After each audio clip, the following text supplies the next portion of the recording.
This is the Detroit Sports Podcast Network.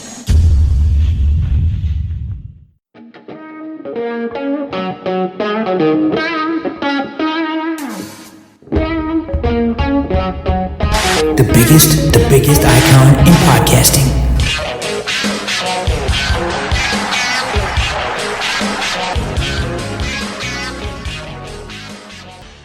Welcome in, everybody, to another episode of the DocNJock Wrestling Podcast. This is episode 193. This is your SummerSlam post-show.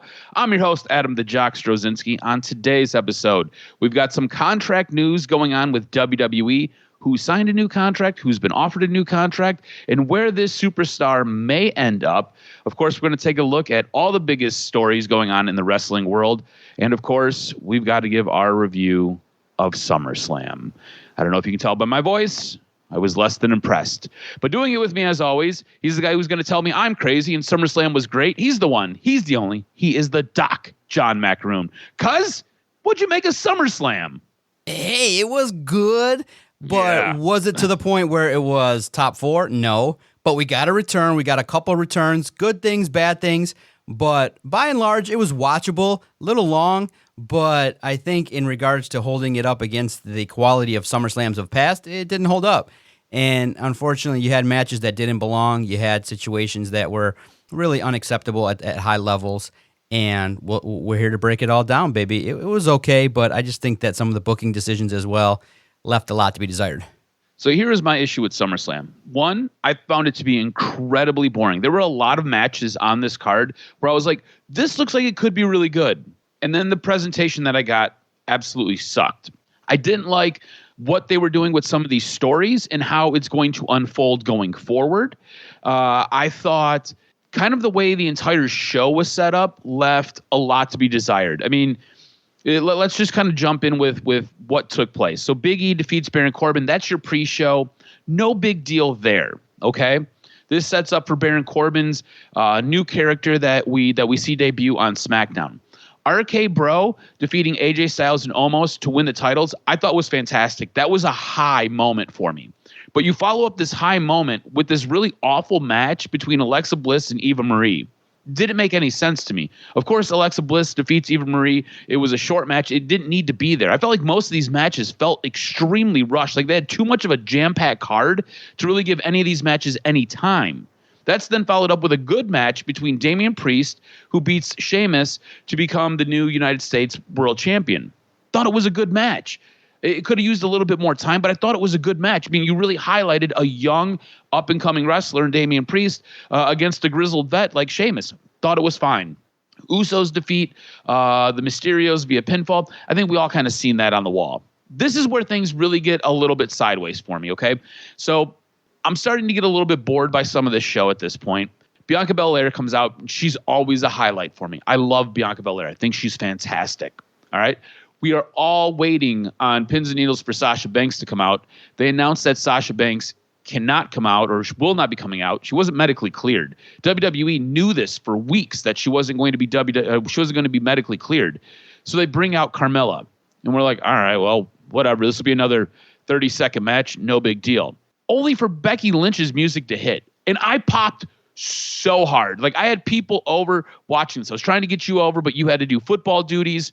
I popped so hard. I was running around the backyard. I was screaming, damn near ripped my shirt off. I was excited, but I knew what this meant. And I didn't like what this meant. Like, WWE is so freaking predictable. It pisses me off. I knew exactly what this meant. Becky Lynch comes down. She ends up beating up Carmella, throws her out. And then she looks at Bianca Belair and she's like, let's tear the house down. And I'm like, okay, at least we're going to get a good match out of this. Because if you remember, before Becky Lynch left almost 17 months ago, Becky Lynch was a face. Becky Lynch wasn't a heel. Bianca Belair is a face. Becky Lynch coming into this match will now become a heel. And it's just because of the dynamics that they have. Face doesn't work. It was fine. I was okay with it. All right. As long as we get a good match out of this. And you've got two women in here who can toe the line and give you an incredible freaking match. What do we get? We got 26 seconds of shit. 26 seconds. 26 seconds. You totally undid everything you have been working towards with Bianca Belair. You have built her up to be this legitimate superstar, somebody that everybody buys into, only to feed her to the machine. The machine is Becky Lynch. I love Becky Lynch. You know how I feel about Becky Lynch. That is my girlfriend who left me for Seth Rollins to go have his baby. It's fine. It's fine. We're okay with it. Going through therapy for it. It's fine. Okay? I love Becky Lynch. But you do not do this to a young superstar like a Bianca Belair. You do not. You do not crush her in 26 seconds. You just don't do this shit, because what it does is it totally just devalues her character. Now, I understand that there may actually be a long-term storyline here, something that WWE doesn't do often. I understand that there might be that. But to totally unravel everything good that you have done in 26 seconds, I felt like was total disrespect to your women's champ, to arguably one of the top 2, maybe top 3 champions that you have in your company. Somebody who has carried that belt and has made other people look better in their matches. Carmella doesn't give you good matches. Carmella looks good. She's hot, but she does not give you good matches. Bianca Belair has made her look good in the ring, only to squish her by Becky Lynch. That really pissed me off. And from that moment on, I was like, cool, Becky Lynch is going to be a heel, because you just can't come out and do that. And that sounds like that's the direction we're going, and I'm okay with that. But I'm pissed at the way Bianca Belair was treated. Am I out of line for feeling this way? Because, is it time to say it? With Kofi and with Bianca, is there a situation where some of the top, let's just say, racial component here with Kofi and Bianca having their runs end in like a minute or less? Something's wrong here. I think it was highly disrespectful. And look, I know we've talked about it in the past in regards to WWE's formula, in regards to getting talent over, but Bianca didn't deserve to lose like that. Let them have a match. You could have her lose, no problem. Nobody would be offended in any way. But to have her get squashed, not really even to get in one offensive move, highly, highly disrespectful. And it's just part of the reason why WWE's formula pisses a lot of people off. You can have her lose. Again, I'll state it again. She can lose to Becky. No one's going to have a problem with that. But let her get a move. My God, that's offensive at the highest level to do it that way. And if you're a talent, you're subjected to something that is really character, really. And that's the problem, too, is that your character is at the behest of writers and bookers that at any time can devalue your character by having you lose 30 in 35 seconds. That loss devalued Bianca. She ain't the top of my mind anymore. If you're going to go out there in the storyline world, you lost in 30 seconds to one of the best wrestlers in the world. What does that make you? So poor all the way around. I didn't like it. Yeah, I thought it was just totally disrespectful. That was then followed up by a very quick, we'll call it another squash match, where Drew McIntyre beats Jinder. No surprise there for anybody. I think something that surprised both of us. Charlotte Flair defeats Nikki and Rhea Ripley. And this match got what felt like all the time in the world. I didn't need to see this match. And I'll be honest with you, at this point in the show, I really kind of started to check out a little bit. I was like, I'm so over this entire pay-per-view. I kept looking at my watch, like, how much longer is this going to be? I was a little bit frustrated that Charlotte won. It should be no surprise to anybody. She is part of that machine that WWE just constantly feeds. More titles for Charlotte. It's what it is. Edge ends up defeating Seth Rollins. Thought this was perfectly fine. Like, this made sense. Like, out of everything that we have been given so far, this made sense. And then we got one of the worst matches of the night. Bobby Lashley defeats Goldberg via referee stoppage to retain his title. In my notes, I've got, what the fuck is this shit? Because this match was so bad, John. It was so poor. Like, from the moment, like, you knew it wasn't going to be good. I think we were all looking for a quick match, maybe a 5-minuter. We thought Goldberg would come out, try to hit a spear, maybe do a couple big power moves. Bobby Lashley would counter. This match, I think, went on for about 12 minutes. You had MVP on the outside hit Goldberg in the knee with a cane. That was basically the end of the night for Goldberg. That's part of the reason why the referee stopped it. This match was really, really poor. All the way around. It was bad. Goldberg's kid gets in the ring. Bobby Lashley puts him in the hurt lock. this is nuts. This all sets up. So Goldberg's contract states that he has to wrestle 2 matches every year. All right. And I think his contract ends next year. So we'll be done with this soon, hopefully. Fingers crossed. This sets up for a rematch. And that's where we're going with this. Now, I will say this. The one bonus of this rematch that they're about to have is that I will not be watching it. You might watch it because you're sick. But I will not be watching this because this rematch will take place in Saudi Arabia. Because, yes, guys, we are going back to Saudi Arabia because there's not a pandemic going on. And, they value women's rights and they didn't kill a journalist. It's cool. We're going to Saudi Arabia and we're going to give them Goldberg versus Bobby Lashley. Whatever, man. I thought this was absolute trash. And I thought this was for me, one of the lowest points of this show. And I was so over this show at this moment in time. And I love John Cena. And he was coming up next. And Roman Reigns, John Cena, it was okay. In my notes, I've got boring. I started to fall asleep during this match. I was incredibly frustrated by this match. The only time I kind of perked up was when, at the very, very end, Brock Lesnar's music hit. And I think the best part of this entire show was Paul Heyman's reaction to Brock Lesnar coming out. Paul Heyman continues to be a silver lining in WWE, in their writing, in their creative, in their booking. Paul Heyman is absolutely fan-freaking-tastic. Brock Lesnar came out, looked like he was the toughest dude in the trailer park. Cut off shirt, weird little ponytail. I thought Brock Lesnar looked great. He looked like he has been hitting the gym, and he looked fantastic. And I do not like Brock Lesnar. I despise Brock Lesnar, but he looked damn good. And he was, honestly, he was one of the best parts of this entire dumpster fire of a SummerSlam for me. Was there anything that you really enjoyed? Because I know I just rambled for what feels like 10 or 15 minutes just running through this awful card in my estimation. Was there anything that you really enjoyed? Or was there anything that was just absolutely brutal for you? Because I feel like this show was a complete mixed bag. One match didn't belong. Eva Marie doesn't belong on SummerSlam. It's embarrassing to the company. She was slow. She was a beat behind. Alexa Bliss is in her prime. Mm-hmm. You don't put Alexa Bliss with Eva Marie. We were talking about it in our group chat. It's inappropriate just based on her push that Eva Marie's in there. But she can't wrestle. She can't wrestle at the level of what Alexa Bliss can, and it's unfortunate. It didn't look clearly obvious she was a beat behind. The match was sloppy. It wasn't what you would have expected in any shape or form. I was highly disappointed, and you realize now Eva Marie is like a main event wrestler in terms of the show. Main event, that's it. You don't put her on live TV. You put her on shit that's taped that can be edited throughout commercials.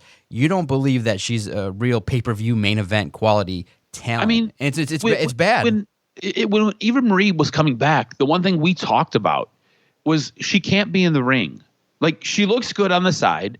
She needs to be a valet. She needs to be a mouthpiece. She needs to just kind of be there to help get people over. So Doudrop, if we're still going with that name, I don't really feel like she got Doudrop over. I don't care about Doudrop. Do you care about Doudrop? No. No, all you do is laugh at the name. Her job was to be there to help get other people over because, one, she looks good. Two, she does a good job with a microphone in front of her face. She can't wrestle. She doesn't need to be a wrestler. She can be a valet. You can do other things. Your job is to give other people the rub. And for me, her character just feels a complete miss. A complete miss. It's so frustrating. What did you really enjoy about this? I know you like Brock Lesnar. You're a Brock Lesnar guy. So I know you like Brock Lesnar coming out. Ooh, it was sweet. The pop, the way the entrance was set up with the ramp. Dude, Pat McAfee. Now, the one thing I would say that I could have tweaked was Pat McAfee was screaming all over it as opposed to maybe just letting it breathe for a second. You know, let him come out there, let the visual just speak for itself with the crowd.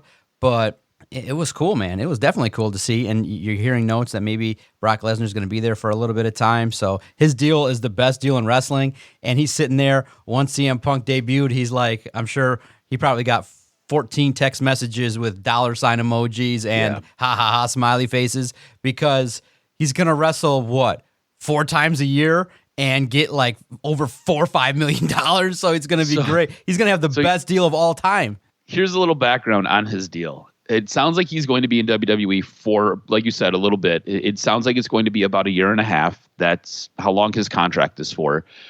He has to wrestle, like you said, I think it's maybe 4 or 6 times a year. This will be one of those things that this was put together last minute, and this was put together to counter what took place with CM Punk. Originally, they were going to do Roman Reigns, Brock Lesnar after Roman Reigns and The Rock. They're still pushing to get The Rock and Roman Reigns together for a match, but this was going to be not this year, but this was supposed to be next year. They have a long-term plan for what they're trying to do with Roman Reigns. So I guess that makes me feel a little bit better about the direction that they're going in. But again, WWE is so reactionary to everything. They're like, oh, well, CM Punk came back. We got to get another guy in here. So they bring Brock Lesnar in. And like you said, they laced him up with a pretty fat deal. He's going to wrestle a few times over the course of the next 18 months. It'll be interesting to me to see how Paul Heyman orchestrates all this, because I believe Paul Heyman will be the one who will be in charge of all of the creative. I think it's in Brock Lesnar's contracts that only Paul Heyman can do his creative booking. And he's obviously had a heavy hand in everything going on with Roman Reigns. So this will be extremely interesting to me. But yes, that was one of the higher lights of, to me, and again, I think I'm maybe a little bit more harsh on this SummerSlam than you are. I felt like this was a really bad show. I did not. Not worthy of SummerSlam. No. So we ended up splitting the picks. The one that we differed on was the Charlotte Flair, Nikki Ash, and the Rhea Ripley title match. We ended up getting that one completely wrong, as you went with Nikki and I went with Rhea. So we each get a half a point. I still maintain a 3-point lead over you, 6.5 to 3.5.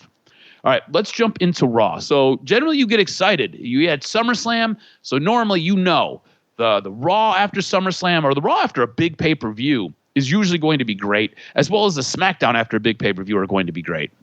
And I felt like the Raw was a total misfire. Like, you had a misfire for SummerSlam, and I felt like Raw was a misfire. I was like, man, what can we talk about here? Like, this show kind of sucked. I mean, it sucked as bad as Karrion Kross's S&M clown outfit. Oh, let's talk about that. Why would they do that? Is it really for money? Why? I have no idea. Like, why would you? This is the thing. Obviously, Vince does not watch NXT because Karrion Kross was a badass in NXT. And here's the thing. You liked Karrion Kross when he was in Impact. And I liked Karrion Kross when he was in Impact. So before he came over to NXT, he was already a popular guy, at least in our estimation. You bring him into Raw and you beat him his first night. And then you do some 50-50 bookie with him. And then you have him beat Jeff Hardy. And now you bring him out in what appears to be like a stormtrooper helmet with sex suspenders. What? Dude, it looks so bad. It looks so uncomfortable. I mean, look, praise this guy for embracing the creative that is thrown his way, because in the back of his head, he's got to be like, Jesus Christ, when does my contract expire? This is awful. I can't believe they're doing this to me. It was one of the funniest things. One of the funniest things. I'll be honest with you. When this was taking place, I was in one of my therapy sessions. So my watch is blowing up with you and Kenny in our group chat.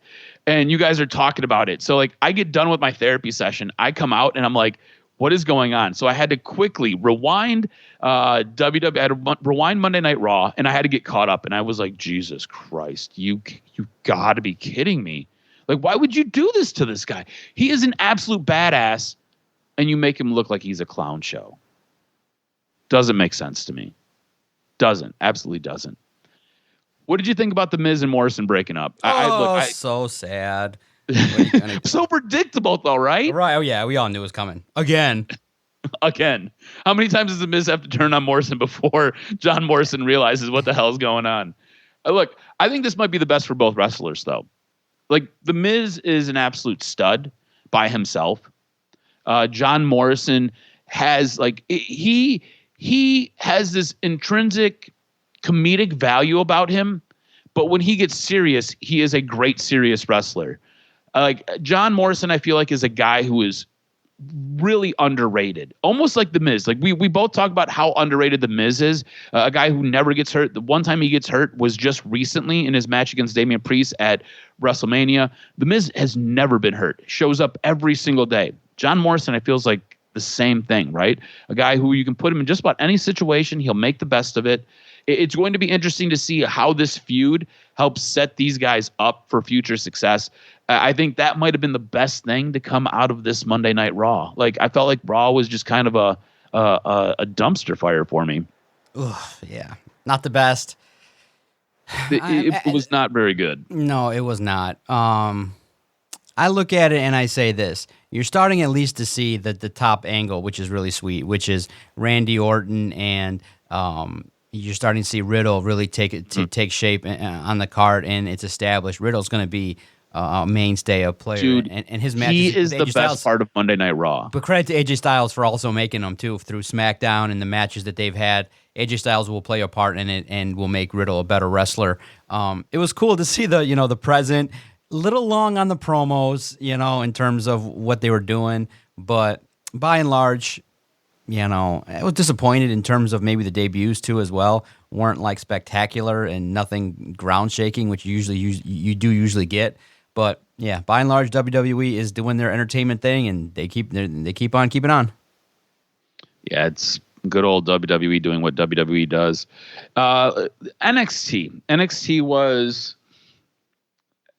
to me kind of felt like it was more of a coming down off of a high, and there didn't seem like there was a ton of direction in the way NXT was set up for me.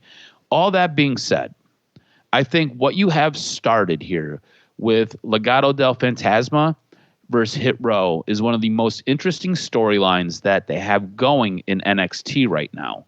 I think by incorporating this new woman who came out and attacked, I don't remember her name off the top of my head, the female for NXT or for Hit Row, with a lead pipe. I thought it was great, and I thought it adds another layer to an already really interesting story. I think this could be one of those storylines that really helps carry in the Samoa Joe era until we can kind of figure out what's going on with Samoa Joe and he can kind of get his footing at the very, very top. And I think this is one of those storylines that can really help bring the show forward. It's weird because every now and then what'll happen is in wrestling, you have other guys trying to work on new feuds and trying to figure things out a little bit. And there's not a whole lot of pop, not a whole lot of sizzle, nothing to really draw you in. I think this is a storyline that has been building for a little bit now. And I think this storyline will help pull you in. I was wondering if you had any thoughts on this, if you were enjoying it, if you're not enjoying it. I know we talked about Hit Row in the past and how we both are really appreciative of what they do as heels and how they come out and kind of the way they work in the ring. I was wondering if you've had any thoughts on this brooding feud that's starting here. No, I'm indifferent. I'm still coming off of the fact and still looking at the top end with Cole. What's going to happen there? We'll tease it and see. Maybe potentially resolution maybe has been made. We'll see what's going on with Adam Cole's contract. I liked NXT TakeOver coming off of that, but in terms of obviously the manner in which I take in NXT, I get it bits and parts, get bits and pieces. I see all the matches, but not consecutively all in one time. I sat through the entire Sunday show. It was good, but in terms of collectively, it was maybe one of the lightest shows you're going to see in terms of talent and what you've seen. Wrestling was good, always great storytelling, but the matches maybe now are getting too long, and you need to tighten it up a little bit in that aspect. I thought the ending of the Kyle O'Reilly-Adam Cole match was nowhere near what it needed to be. So going into the NXT show, I tend to agree with you on all the points that you made. I'm just curious to see now what's going to happen at the top. I really love Raquel Gonzalez, dude. She's legit badass. She's legit. I mean, all I kept thinking was, why isn't Raquel losing at the pay-per-view going to the main roster? I just kept thinking some of these guys, some of the talent at NXT that was there deserved a call-up. But based on what we've seen in WWE, it's not worth it even for them to get called up. But yeah, I'm definitely intrigued by Hit Row and what they're doing. And it's now, after pay-per-views, after takeovers, we now get to see what's next. And I'm definitely going to keep tuning in. But was it where it needed to be? I think they hit a triple instead of a home run. And that's kind of the week that they had. I was expecting a home run kind of week, and I got a triple, which is good, but a little bit lower than my expectation. So we've kind of talked a little bit about NXT and how they're kind of evolving and changing things around. What did you make of that new NXT logo? What did you make of the new song? It looks. I think was it you or was it Kenny who basically said it looks like something Disney World put out? Yeah, Kenny, I think. Dude, it is. It's not good. It's not good. It looks like it is. I would say it looks like you took your children, not you, but it looks like somebody took children to camp and they got to play with the tie-dye. And they took an NXT logo and dipped it into tie-dye, and they tried to put this edgier music to it. There's going to be a lot of changes with NXT. Be prepared for NXT to not be as good as NXT once was. Yeah, that's kind of where I'll leave it. I'm not, like I said, this is why maybe people will ask me, well, John, you don't like change. You like to keep things consistent. You don't like to update things, because time and time again, when WWE dips their toes into making changes, it comes out worse. It comes out worse than what we wanted. So the NXT did not deserve that. I'm not a fan of it. I thought it was ridiculous at the highest level, and that's what we got. I mean, it's really bad. It's really bad. It for sure isn't good. It is it's frustrating is what it is, man, because NXT has been so good, and we talk about how NXT is usually the crossbear for the three brands, because it gives us good wrestling. It gives us what we want as wrestling fans. It's gritty. It's got a more of an old school feel to it, and it's usually fantastically done. And now they're coming in and they're going to make it more Raw, SmackDown like. And with that, let's transition over to SmackDown. Becky Lynch is back, and like we had mentioned before, she's going to be a heel. Will this change work? This is my concern. So if you remember, the man character and the man gimmick, when it started, she was supposed to be a heel. And she tried really hard to get it over as being a heel. But everybody was in love with Becky Lynch. Everybody fell in love with that gimmick. And she slowly became this weird gray character to then becoming this face. And I don't know if Becky Lynch can pull off being a hardcore heel. And the reason I say that is because she is so beloved by everybody. Now, look, doing what she did to Bianca Belair really, really helps divide some of that fan base. But you still heard it when she was in the ring on Friday night. The fans still embrace her. All right. They booed some of what she was saying, and they booed some of her stuff. And she basically came out and was like, yeah, I'm sorry for nothing. And that's some good groundwork. I also thought that it was a nice little touch where Bianca Belair accepted her challenge on a moment's notice at SummerSlam, whereas Becky Lynch had a few minutes to think about it and just walked out of the ring and said, nah, I'm good. I thought that was a nice little counterbalance, and you're kind of seeing some of those heel tendencies. But I don't think that Becky becoming a full-fledged heel, I don't believe it's going to work. Yeah, I kind of agree. I mean, what an opportunity it would have been for her to be a face and kind of get some applause, but for her to be a heel, where do you think it goes? Do you think that she can make it better based on her own talents, or do you think that give it till Royal Rumble, she'll turn again? I think she can pretty much do whatever she wants. She's got to get the fans to kind of buy into it. And I think that becomes the hard part. Is I think everybody wants to like her. Like, she's such a likable person. I was telling Alyssa last night. I said, hey, I got to find you the Chris Jericho Becky Lynch podcast, because she listens to a lot of podcasts. She listens to ours all the time. She listens to our DocNJock, which everybody go listen to our DocNJock podcast. Drops every Thursday. It's the staple of this network. But I was like, you need to listen to her. Like, the more you you get to know her, like, she's great. Like, she's quirky, she's weird, she's funny. She doesn't take herself too serious. I don't know if she can make it feel authentic. The man gimmick felt authentic. Remember, she got her face blown up by Nia Jax, and she was knocked out in the ring. She woke up, had really no idea where she was, and her face was gushing blood everywhere. And she took it, smeared it on her face, and it was off from there. And she ran with it for what, 2-3 years, I think it was. So I don't know if I don't know if she can get the fan base to really dislike her, and that's what a good heel does. A good heel makes you hate them, and I don't know if she has that in her because she is so likable. She is so quirky. She's always smiling. She's always a fresh face. You know what I'm saying? I don't know if that works. I think the other interesting thing is Finn Balor comes out and calls out Roman Reigns. I think the setup for this, again, with Paul Heyman being terrified of Roman Reigns, and they're putting little seeds of distrust that Paul Heyman knew that Brock Lesnar was going to be at SummerSlam and knew that Brock Lesnar was going to come out to challenge Roman Reigns. I think that's been absolutely fantastic. And I think that leads to this question. Should it be Finn Balor or should it be Brock Lesnar next to face Roman Reigns? Which direction how would you book this? Ooh. I mean, it's no surprise that it should be Brock Lesnar. I mean, you bring him back, you got to ride the momentum, but we've seen it before. I mean, you're continuing a feud that we've seen on a couple of different occasions at the biggest stage. Roman got over basically on Brock Lesnar. Does Brock get the ultimate revenge?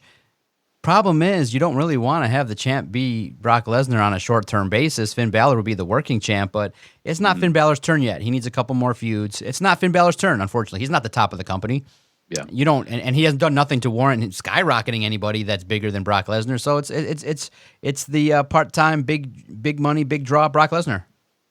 Yeah, for me, I thought it was kind of weird that Finn Balor would come out, would be the next immediate challenge. I figured they would do some more back and forth with Brock Lesnar and Roman Reigns, but that is not the case. It was a little bit interesting to me. I thought that was weird that it was Finn Balor and not Brock Lesnar myself. All right.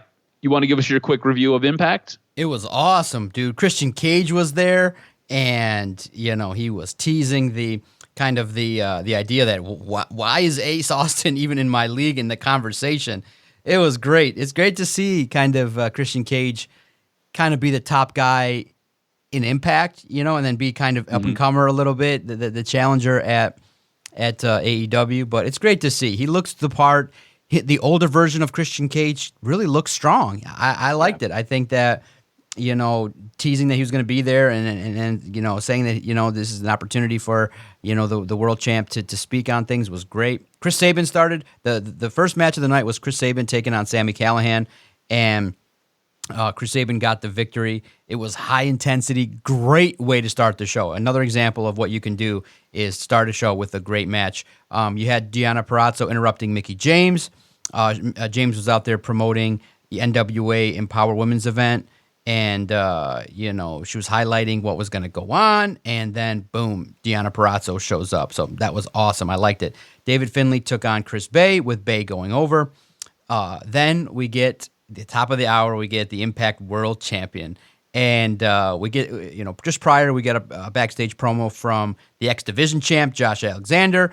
And then Christian Cage makes his way to the ring, and he's laughing, just really dismissing the idea that Ace Austin could even have a chance to get the victory at Victory Road, which is going to take place on September 18th. Paid respects, kind of the way you do it is you talk about your opponent, kind of talk about what they do well. But by and large, Christian Cage, the promo was great, and then what added to it was Tommy Dreamer came out and really just put him over with a promo, which was really, really solid. I thought the main event was stellar. You had Rich Swann and Willie Mack taking on the Good Brothers, and it was worthy of an Impact main event. Swann and Mack got the victory. They went over, and it was, really, really, again, even though the Good Brothers lose, it doesn't hurt them in any way. By having them be in this match with Swann and Mack, you continue their elevation, and getting victories like this really puts them on the map as well. Continuing, sometimes you just have to have, really solid wrestlers be in, matches with other solid wrestlers so that you can get this believability that their character's elevating. And the Good Brothers losing a non-title match is no big deal. So it was an A- show. Really good. Go back and check it out. The August 26th Impact was great, and especially nowadays when you get Christian Cage in there, Victory Road, the push for the next pay-per-view is going to be sweet. Now, you brought something up about putting on a great show or a great match to kind of kick off a show. And I want to put a pin in that because that's what I want to come back to. And that's what I want to end on when we talk about AEW. But before we get there, I do want to ask you a couple questions about what we've seen on Dynamite. And I want to get your take on it. So we have a stipulation. It's a retirement stipulation for Chris Jericho. If he can't beat MJF at All Out, he says he's retiring. He's hanging up the boots. He's done. Leaving him in the ring and he's out. What do you make of this stipulation? Do you like it? Do you hate it? I think these types of stipulations are absolute crap because you take away from the intrigue of the match. We've already had great long-term story building with MJF. Like, it's been going on for a while. And really, it probably should have been put to bed a little bit ago. But you now add this extra caveat, like, I'm going to retire. Do you believe Chris Jericho is going to retire? I don't think Chris Jericho is going to retire. I think he's doing some of his best work he's ever done in his career, and he's helping make stars. Like, MJF is a guy he's helping put over. I think he's a little bit chubbier. I think he's a little bit slower, but I think he's one of the best guys on the mic, and I think he's a guy who has carried the banner for AEW, and I don't think he's not showing any signs of slowing down. So I don't think him putting this retirement stipulation on, I don't think it works for what they're trying to do because I don't buy it. Do you buy it? I don't like it either. I mean, do you really think Chris Jericho's going to walk away? I mean, he could. I mean, dude's old. He could take some time off, new character. I thought that the feud kind of needs to end. I think that you don't need to go back because if Jericho wins, then what happens? So yeah. I think this was maybe one of the first missteps. You didn't need to have this at all. What's the value of this? What do you think? Again, exactly. Like, I don't think it helps anything. Like, you've already had multiple matches. Chris Jericho hasn't been able to beat him. So what? He beats him now the one time. Well, MJF has beat you 3 other times. It's okay. Like, just move on. Different storyline. Like, let's just just end it. Like, let's just go. I don't know. I'm kind of in the same boat as you. I don't think it does any justice for anybody. What did you make of CM Punk referencing, and I'm just going to call him Bryan Danielson, because I don't know if it's going to be Daniel Bryan or if it's going to be Bryanson or if it's going to be Daniel Bryanson or whatever. I don't know what the hell his name's going to be. But what did you make of the reference to Bryan Danielson? He went by the American Dragon when he was in the Indies. CM Punk had a nice promo with Tony Schiavone, and all the fans started chanting, yes, yes, yes. CM Punk says, that's another guy's gimmick, and you might have to wait a little bit for it. I thought it was fantastic. I thought it was, as Kenny said, cheeky. I thought it was interesting. Also, Daniel Bryan has showed off a new hairstyle where it's almost like Brock Lesnar's weird ponytail. The shaved sides, a little bit long on top, and a ponytail. You can go check it out on Brie Bella's. I think it's Brie Bella's Instagram. There's a picture of him and her on it. I guess my question is, when do you think he shows up? Is it at All Out? Is it before All Out to kind of help push it? Like, has to be at All Out. I think has to be. Yes, has to be.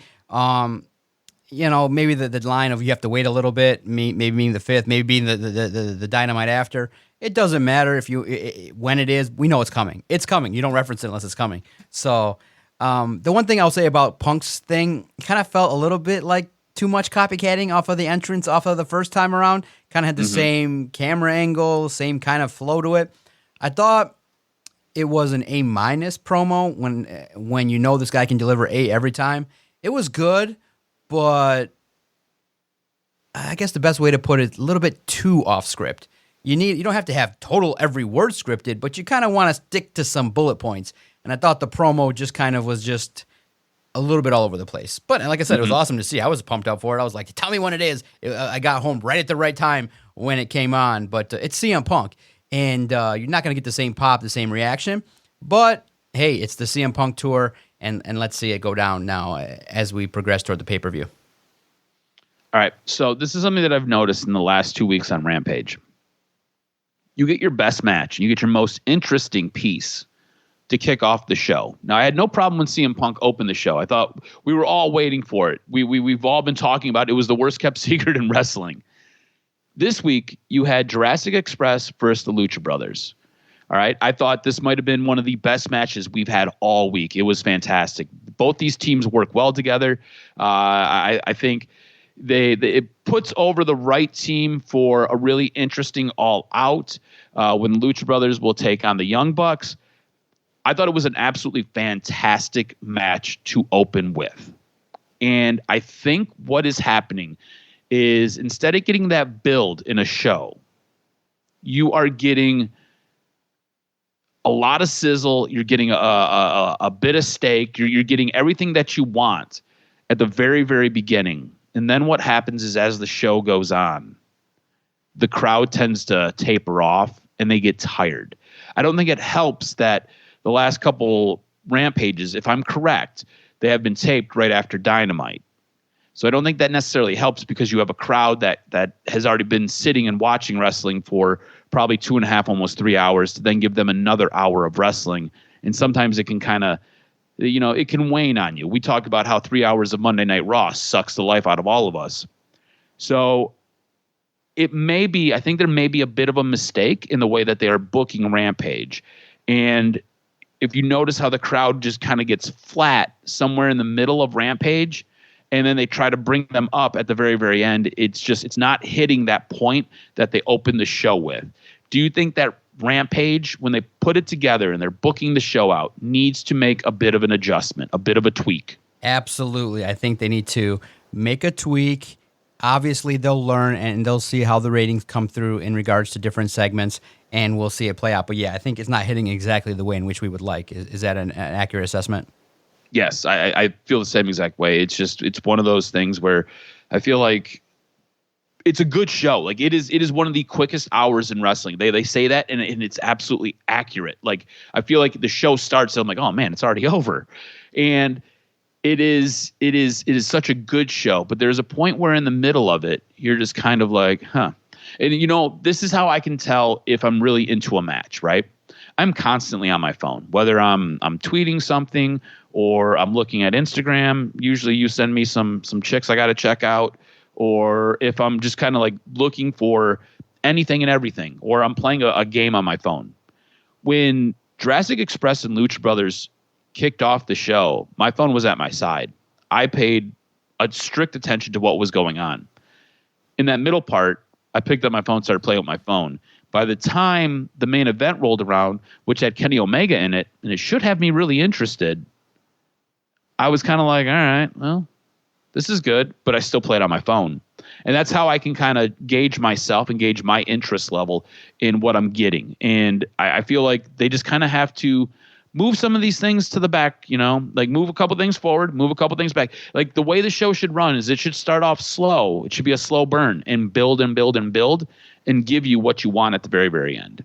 All right, cuz very, very astute. And let's see how AEW Rampage progresses. Remember, it's still a new show, and obviously they don't hit their stride typically right away. You don't want to give them the heat right away. So let's see how it progresses, and let's enjoy Friday Night Wrestling. And I'm glad it's not 2 hours. Thank the Lord. Oh, thank God. All right, hit me with this week's professional wrestling news and notes. What you got? All right, so a short week. We only have one thing to talk about.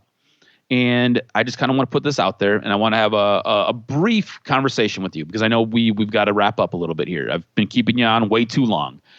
You are a busy man. Guy has like 19 jobs. Swear to God, he's Jamaican or something. It's crazy. All right, so Nakamura has signed a new contract with WWE. Pete Dunne has been offered a new contract with WWE, and that is on the heels of Adam Cole's contract expiring. Now, Vince and Adam Cole have met a couple of times to talk about his contract, and Vince really wants to re-sign Adam Cole. My question is, what is the best fit for Adam Cole? Where should he go? Now, Matt Hardy has tweeted something out.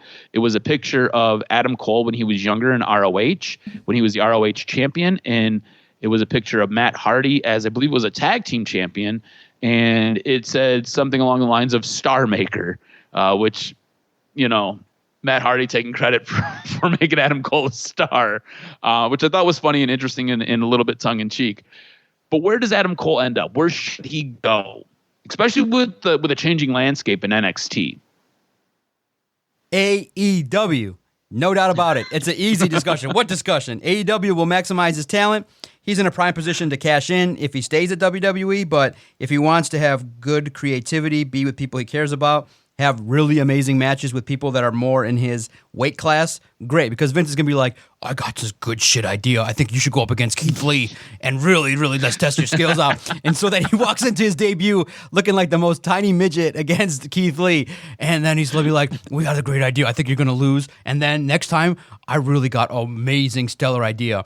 You're going to be mighty super Adam Cole, and I'm going to put a cape on you, and you're going to fly to the ring, and that's what's going to happen. It's all good shit, it's all brother. good shit. It's all good shit. Terrible. You got to go to AEW. I think that's absolutely terrible. There is a report too. I do want to kind of add to that a little bit. There is a bit of a report coming out that WWE is done scouting the indies for young wrestlers. They said that they're going to let AEW handle that. So just putting that out there. I myself, this is what I think Adam Cole should do. I think Adam Cole should take a bit of a step away, right? And he should go do some indie stuff. Go back to ROH for a little bit. Don't sign a long-term contract. Just do some shows. Do a couple of shows here and there. Do a couple things on the indie circuit, right? Kind of build that homegrown buzz back a little bit. Because that was one of the things that was awesome about Adam Cole. Adam Cole had this, he was like the everyman wrestler. It was great. And from there, I think you transition into AEW. You have to remember, AEW just brought in the biggest name in CM Punk. They are now going to be bringing in one of the biggest names in wrestling in Daniel Bryanson. To then bring in Adam Cole on the heels of that, it just, to me, it feels like it is one punch, two punch, three punch, too many. You know what I'm saying? You got to let some of these things breathe, and especially with how they're stacking up CM Punk and Bryan Danielson coming in off of each other. The one good thing about wrestling, the one thing that is most fun, is when a guy debuts and you're like, oh my God, it's crazy. Didn't expect to see him here. And that's why I think we get so bummed out when they're bad debuts or they're bad returns. You know, like, it was a wasted pop for Becky Lynch to show up at SummerSlam. Like, why the hell would you do that? Everybody was tuning in for SummerSlam anyways. Why would you bring her back at SummerSlam? You could have brought her back on SmackDown, and it would have been a bigger pop. It would have garnered more numbers. It'd have been a bigger deal. Instead, you bring her back at SummerSlam. And I think with Adam Cole, coming off the heels of CM Punk, coming off the heels of Daniel Bryanson, I think him going to AEW immediately wouldn't maximize the value of Adam Cole, and I don't think it would put him over in a good spot. I think you go to the indies, work some of the shows, and then you transition into AEW, and I think that'd be a better way for him to go. But stay out of WWE. I think WWE will butcher his character. Make sure you follow Adam on Twitter at AdamRSTROZ. Follow the network at Detroit Podcast. A great recap of SummerSlam. Stay tuned to next week's edition of the Doc and Jock Wrestling Podcast. Thanks, guys. Let's talk soon.